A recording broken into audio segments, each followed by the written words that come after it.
Student, हम बात कर रहे थे कि किस तरह से पॉलिटिक्स जो है वो सोशल डिवीज़न को प्रभावित करती है और किस तरह से सोशल डिवीज़न पॉलिटिक्स को प्रभावित करती है।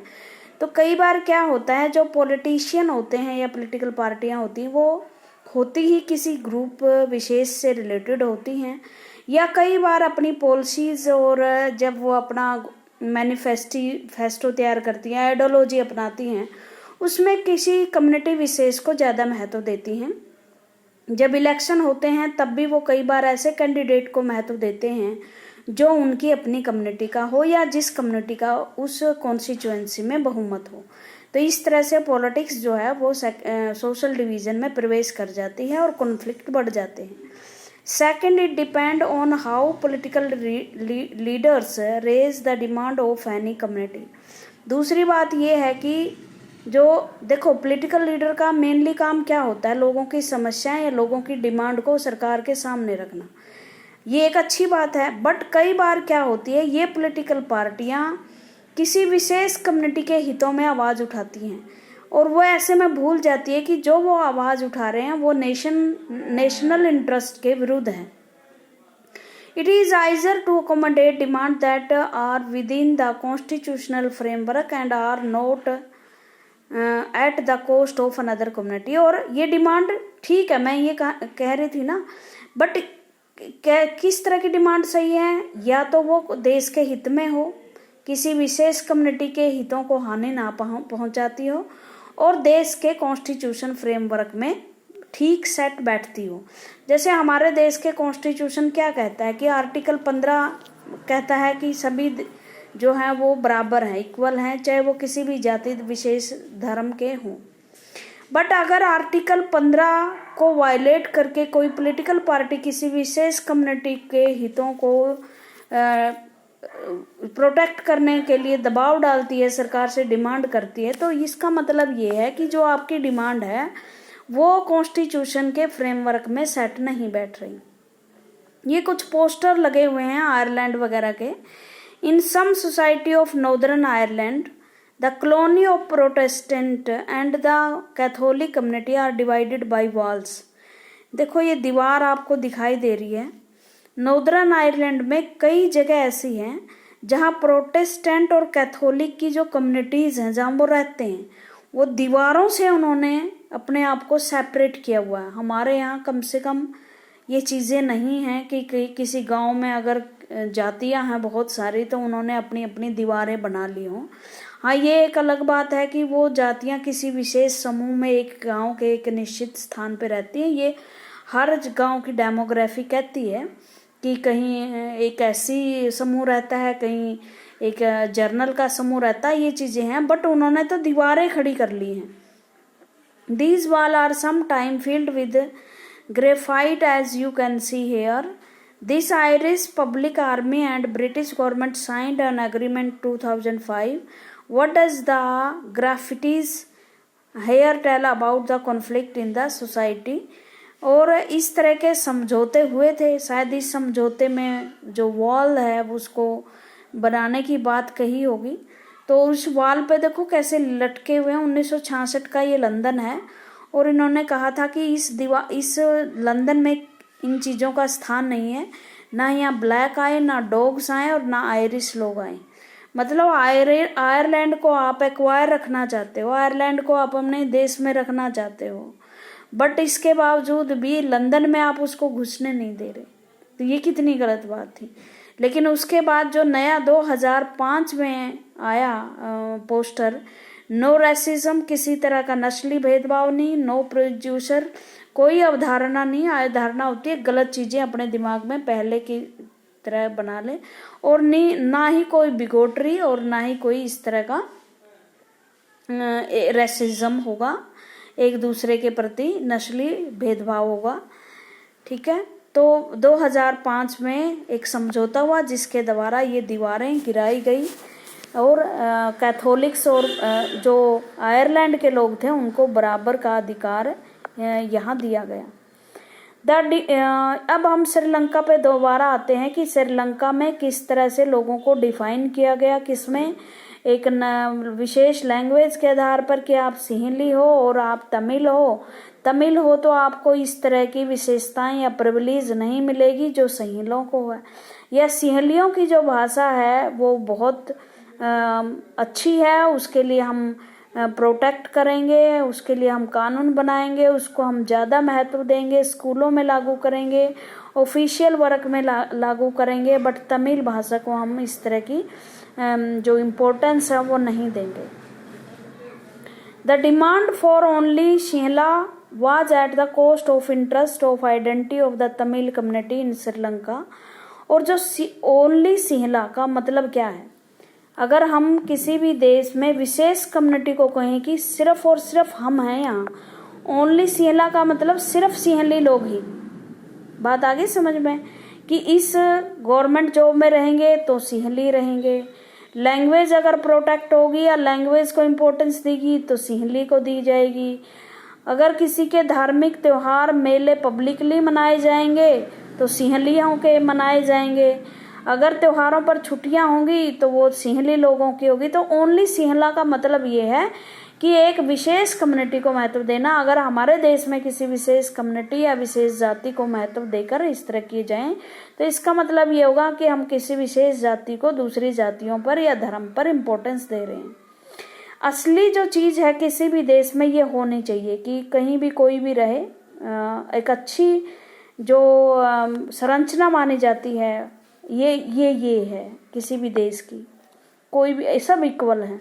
बट ये रेसिज्म है, ठीक है, एक तरफ हम हैं, एक तरफ ब्लैक है, एक तरफ वाइट है। उसके बाद तमिल कम्युनिटी इन श्रीलंका इन युगोस्लोविया, मैंने बता दिया था ना, युगोस्लोविया में भी बहुत सारे एथनिक कंपोजिशन को लेकर भेदभाव थे। वहाँ फिर देश जो है वो कई टुकड़ों में बंट गया था, 6 देश आज़ाद हुए थे उनसे। The leader of different ethnic communities presented their demand in such A way that these could not be accommodate with in a single community.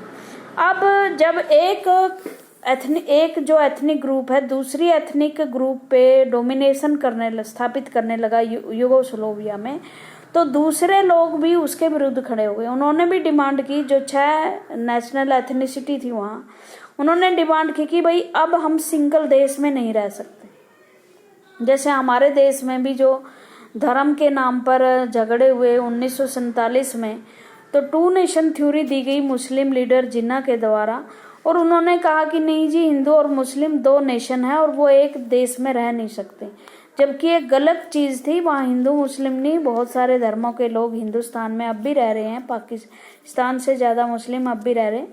ये सिर्फ और सिर्फ अपने हितों को लेकर एक अपने आप घड़ लेते हैं थ्योरी लोग। Third, it depend on how the government react to demand of the different group. अब ये कहता है कि किस तरह से 3-4 चीज़ें हैं जो पॉलिटिक्स में सोशल डिफरेंसेस को प्रभावित करती है, पॉलिटिक्स सोशल डिफरेंसेस को, जिसमें से एक तो था कि पॉलिटिकल पार्टियां किस तरह से मुद्दों को उठाती हैं। दूसरी बात है कि गवर्नमेंट उस रिएक्शन को कैसे लेती है। अब ओनली सिंहली मुद्दा उठाया सिंहली पार्टियों के द्वारा, जो सिंहली लोगों की पार्टी थी उनके द्वारा, और ये बात थी जो श्रीलंकन गवर्नमेंट की कि वो इस डिमांड को कैसे लेते हैं। उनकी विरोध में डिमांड रखी तमिलों ने कि हमें भी बराबर का प्रोटेक्शन आप दें। अब बात उठती है कि जो श्रीलंकन गवर्नमेंट है वो किस तरह से इस समस्या को डील करती है। अगर वो किसी विशेष कम्युनिटी के प्रेशर में है गवर्नमेंट, तो वो उसी कम्युनिटी के जो डिमांड है उसको मान लेती है, और दूसरी कम्युनिटी जो माइनॉरिटी कम्युनिटीज है उनके हितों को प्रभावित करती है।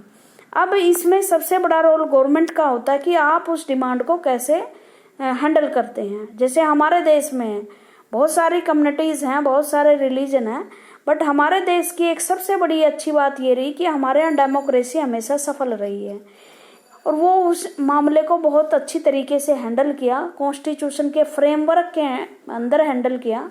कॉन्स्टिट्यूशन हमारा सफल रहा है इन 70 सालों में, विफल नहीं हुआ, और जो कॉन्स्टिट्यूशन के फ्रेमवर्क के अंडर गवर्नमेंट ने काम किया तो किसी भी कम्युनिटी को इसका ऑब्जेक्शन नहीं हुआ। Third, it depend on how the government react on the demand of the different group. As we saw in the example of Belgium. अब बेल्जियम में भी तो वही मुद्दा था ना जो श्रीलंका में था, भाषा को लेकर ही तो क्राइसिस थे। बट जो बेल्जियम की गवर्नमेंट थी उन्होंने बड़े अच्छे तरीके से मामले को सुलझाया। श्रीलंकन गवर्नमेंट जो है वो एक विशेष कम्युनिटी के प्रेशर में आ गई और उन्होंने उस तरीके से उस चीज़ को नहीं सुलझाया जिस तरह से जो बेल्जियम की गवर्नमेंट ने अपने देश की समस्या को सुलझाया। बेल्जियम में सिविल वार टल गया, बेल्जियम में किसी तरह का कोई लड़ाई झगड़ा वायलेंस नहीं हुआ, बट श्रीलंका बहुत लंबे समय तक सिविल वार में उलझा रहा जिससे उसकी अपने ही देश की हानि पहुंची, बहुत सारे लोग मारे गए, इवन भारत पे भी इसका बहुत बुरा असर पड़ा। अगर श्रीलंका और बेल्जियम के ruler, if the ruler are willing to share power and accommodate the reasonable demand of the minority community, social division become less threatening for the country. बहुत अच्छी बात इन्होंने ये कही है कि अगर सरकार पावर को शेयर करने में तैयार हो जाती है, मतलब अगर बेल्जियम की सरकार की तरह श्रीलंका की सरकार भी तमिल लोगों को पावर में शेयरिंग कर लेती और तमिलों की बात मान लेती तो शायद इस तरह के कॉन्फ्लिक्ट नहीं होते। सोशल डिवीजन जो देश की एकता और अखंडता के लिए एक चुनौती बन जाते हैं, शायद वो ना बनते, शायद सिविल वार नहीं होती, शायद जो इतने ट्राइब्स वहाँ हुए हैं, इतने दंगे वहाँ हुए, वो नहीं होते। बट इफ दे, अगर गवर्नमेंट मानती है कि हमें इनको सप्रेस करना चाहिए, इनकी बातों को हमें नहीं सुनना चाहिए, इनकी डिमांड को नहीं मानना चाहिए, तो फिर आप जो देश के लिए नुकसानदायक चीजें हैं, सिविल वार जैसी अवस्थाएं, उसको भोगने के लिए तैयार होना चाहिए। और इससे देश टूट भी सकते हैं, आपका देश बिखर सकता है। Thus the assertion of the social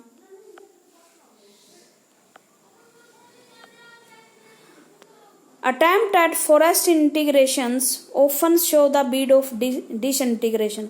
और कई बार हम जबरदस्ती कर लेते हैं ना, एक ही देश में रहेंगे और आपको अगर साथ में रहना है तो आप इस तरीके से रहोगे, और अगर आप नहीं रहोगे तो आपके बिना भी हम देश को चला लेंगे।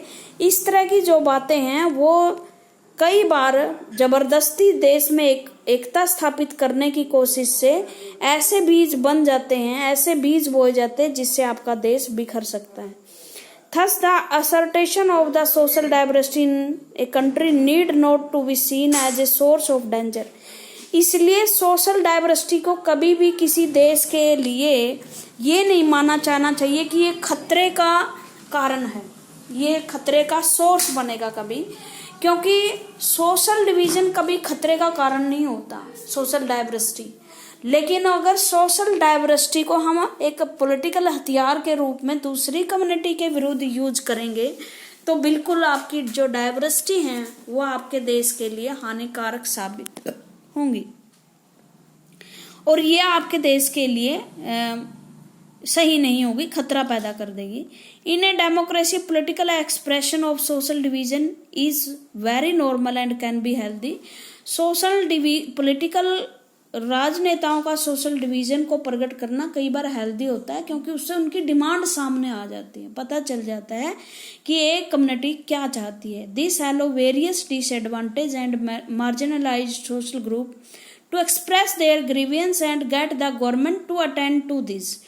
क्योंकि इससे क्या होता है, जो disadvantage section of the society है, जो जिसको ये लगता है कि हमें अपने देश में फायदा नहीं मिल रहा, हमारी गरिमा नहीं लग रही, हमें समान नहीं समझा जाता, ऐसे जो ग्रुप जो हाशिए पर होते हैं, सोशल ग्रुप जो हाशिए पर होते हैं, हाशिया मतलब उनका अभी विकास नहीं हुआ, वो अपने दुख और जो दुख या ग्रीवियंस है वो गवर्नमेंट के सामने रख देते हैं और गवर्नमेंट उनके जो दुख समझकर, उनकी समस्याएं समझकर अपने देश के जो संविधान है उसके फ्रेमवर्क के अंदर उनकी समस्याओं का समाधान कर सकती है और ऐसे तरीके निकाल सकती हैं कि इनको किसी भी तरह की कोई आगे मतलब समस्या ना हो, उनकी समस्या का समाधान किया जा सके बिना किसी दूसरी कम्युनिटी के हितों को खराब वायलेट किए। Expression of various kind of social division in politics often result in their concealing one another out and the reducing their conflicts। और इस तरह से जो भिन्न भिन्न कम्युनिटीज के लोग हैं, जब वो पॉलिटिक्स में अपने पॉलिटिकल पार्टियों के सामने, पॉलिटिकल पार्टियां उनको लेकर अपने व्यू एक्सप्रेस करती हैं, तो उससे कॉन्फ्लिक्ट बढ़ते नहीं हैं, उससे कॉन्फ्लिक्ट घट जाते हैं। सरकार को पता चल जाता है कि कौन सा ग्रुप डिससेटिस्फाइड है आपकी नीतियों से और उनके लिए एक स्पेशल कानून या स्पेशल चीजें देने की जरूरत है। This lead to strengthening democracy, और ये डेमोक्रेसी के लिए बहुत अच्छी चीज है, वो उसको स्ट्रेंथिंग देती है, ताकतवर बनाती है। But a positive attitude toward diversity and a willingness to accommodate is do not come about easily. लेकिन ये आसानी से नहीं प्राप्त होती। लोग ये छोटी छोटी आइडेंटिटी होती है ना, जात धर्म से, इनसे निकल नहीं पाते। कई बार आप देखोगे अभी मीडिया, सोशल मीडिया पर इतने जाल बुने जा रहे हैं वेबसाइट्स की तरफ से कि एक विशेष धर्म के लोगों को भड़काया जा रहा। हमारे देश में भी भिन्न भिन्न दूसरे ग्रुप के लिए, और वो यही कारण है ना, क्योंकि लोग समझ नहीं पाते कि असली इनके पीछे मकसद क्या होते हैं। असली मकसद होते हैं देश को कमजोर करना। जो दूसरे देश हैं उनकी इन्वॉल्वमेंट होती है इन चीज़ों में, और हमें बड़ा संभल कर चलना पड़ता है कि कोई भी कदम, ये छोटी से छोटी आइडेंटिटी होती हैं जो जात धर्म की, उनके प्रति हमारा इतना आकर्षण होता है कि हम नेशनल आइडेंटिटी को भूल जाते हैं। और इस नेशनल आइडेंटिटी के भूलने के कारण और इन छोटी छोटी आइडेंटिटीज के लिए लड़ने के कारण हम अपने देश का नुकसान कर देते हैं। People who feel marginalized, deprived and discriminated have to fight against the injustice. Such a fight often take the democratic path, voicing their demand। और कई बार जो अपने डिप्राइव्ड लोग होते हैं या डिसएडवांटेज जिसको हुई है अभी तक विकास में, जिनकी भागीदारी नहीं हुई, कई बार क्या होता है कि वो इस तरह से अपनी समस्याओं को इतनी वायलेंट तरीके से रखते हैं कि वो समाज में कॉन्फ्लिक्ट पैदा कर देते हैं। ठीक है, इसलिए नागरिकों को भी चाहिए कि वो अपनी मांगों के प्रति बैलेंस्ड एटीट्यूड रखें, और सरकार को भी चाहिए कि जो भिन्न भिन्न सोशल ग्रुप हैं उनकी जो समस्या है उनका समाधान इस तरह से हो कि एक तो हमारे संविधान के फ्रेमवर्क के अंदर हो, दूसरे किसी दूसरी कम्युनिटी के हितों को वायलेट ना किया जाए, और समाज में इक्वालिटी और सोशल जस्टिस, सामाजिक न्याय और समानता की स्थापना हो, और हमारी जो डेमोक्रेसी है वो स्ट्रेंथिंग रहे, हमारे देश की इंटेग्रिटी और एकता और अखंडता दोनों बरकरार रह सके। ये आपका 3rd चैप्टर था। Thank you very much.